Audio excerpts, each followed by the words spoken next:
welcome. We are here at Backstage with Geoffrey Morrissey at Newport Folk, joined by Mount Joy. Guys, can you just introduce yourselves to our listeners? Hey, how's it going? I'm Matt Quinn. I'm Sam. Wonderful. Thank you guys so much for taking the time today. You had an awesome set over there. Who are you guys looking forward to seeing? Oh, man. Really just looking forward to the rest of the day, but I guess specifically we're big fans of Jim James Of course. and Wilco, so I think for us, bummed to miss Drive-By Truckers. I think we have to sacrifice that to see Wilco maybe, but yeah, so those three are big. We're big fans.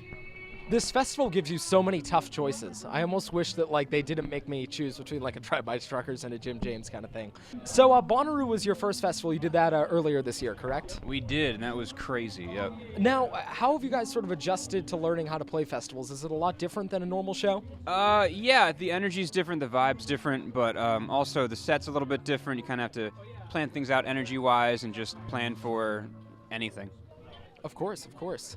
Now, you guys have 3 singles out right now. One of them, of course, is the lovely Astro Van, of which one of the lines in it that gets me literally every time, Jesus drives an Astro Van. Walk me through that line. How did that sort of come about?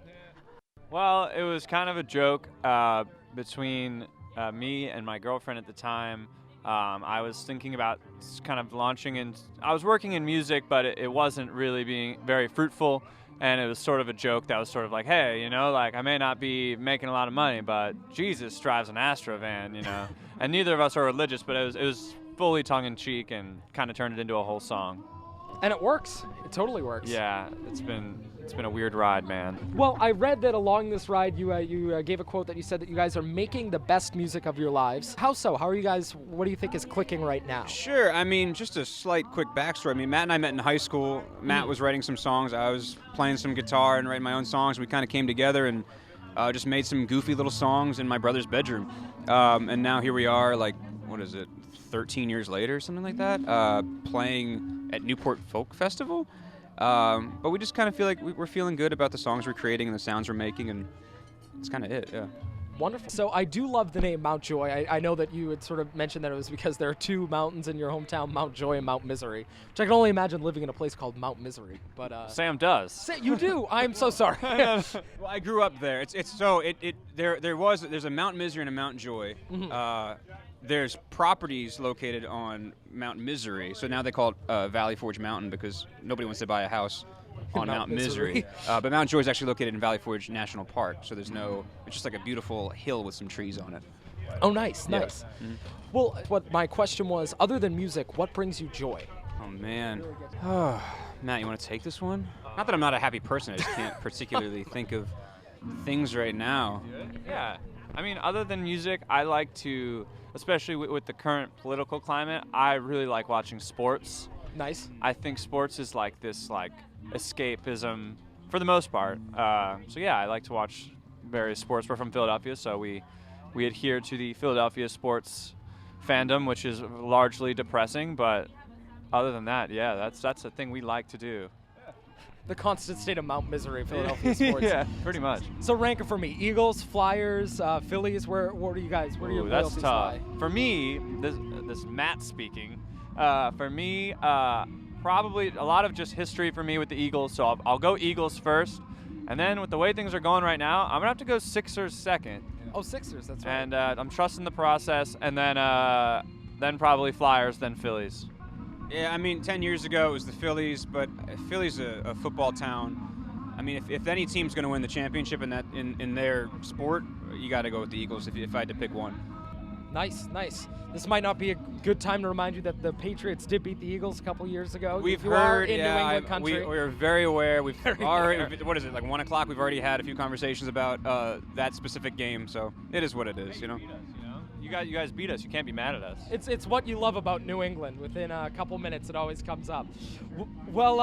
So what have you guys found that is sort of the biggest difference between doing this professionally and doing this just for fun, sort of the whole play music thing? The biggest difference is the driving. Well, perfect. So you guys, one of the things that really draws me into your music was sort of the album art that you had, the art for the singles. How did that sort of come about? Why was it important to have a really strong visual for you guys? Yeah, for us, I mean, it really came down to the fact that we were looking at doing a creative picture of us in the kind of cliche stuff, just in a cornfield or with a sunflower around our head, and we just started thinking you know what, we're not like going to be the band where it's going to be, wow, those guys are so cool to look at that I want to listen to their music. And Sam had a buddy at NYU who's a fantastic illustrator, and his name is Steve Gerard, and he's just a fantastic artist. And we were kind of going through his stuff and just realized, like, hey, like, you know, this is way more interesting and speaks way more to what we're trying to do than just taking a picture of us in a cornfield, like, you know. So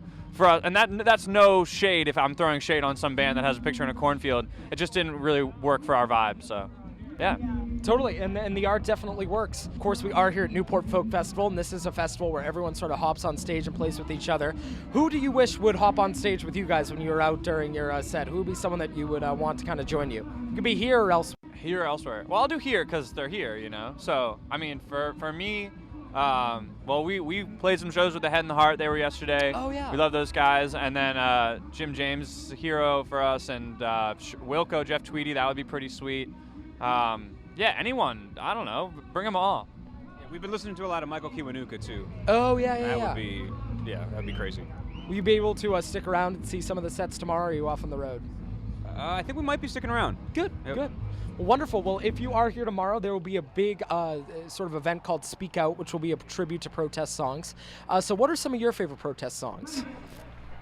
Oh man, I mean, that's a great question. For us, one that we've thought about a lot is Ohio by Neil Young. Kind of one of our tunes is sort of, I don't know if it's directly inspired by that, but it's sort of like cut from the same cloth, and that's a song to me that stands out as like a lot of I guess protest music sort of dances around things, but I think it's kind of nice when a song like that, like "4 Dead in Ohio" is such a clear and decisive message that that the music stands against that sort of behavior. So Of course.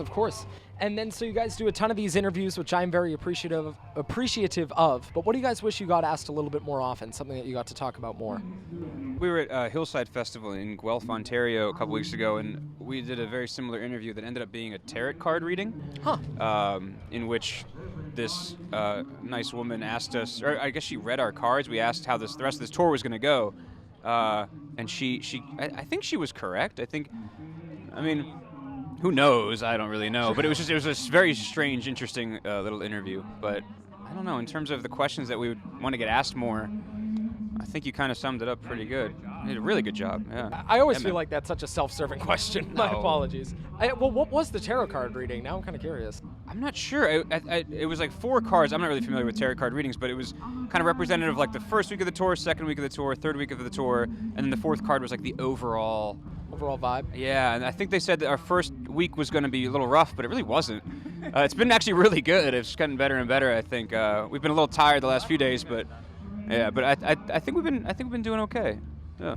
Wonderful. And then one of the things that I do have to ask, I'm sure this question never gets old, but we were over at the stage listening, and I asked some of my friends who were here with me, they're like, what should I ask Mountjoy? And they said, when's the album coming out? I want to hear new music now. So any plans for that to be out in the future? Yeah, so hopefully, we're looking at hopefully early next year, but hopefully we'll have some more songs out before then. I think we're really working hard on the album right now. We're kind of putting the finishing touches on some things, but we feel really good about it, and we're really excited for it to be out there in the world.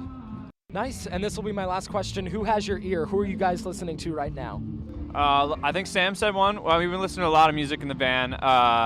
Michael Kiwanuka is an album that we really like, and we're big My Morning Jacket fans. Kind of all over the map, though. A lot of older stuff, Grateful Dead, Neil Young, Bob Dylan. And then, we love Wilco. We listen to Wilco on the way in, and of course the Head and the Heart. They're our buddies. So yeah. Well, it has been my pleasure to have Mountjoy on the show today, guys. Thank you so much for the time.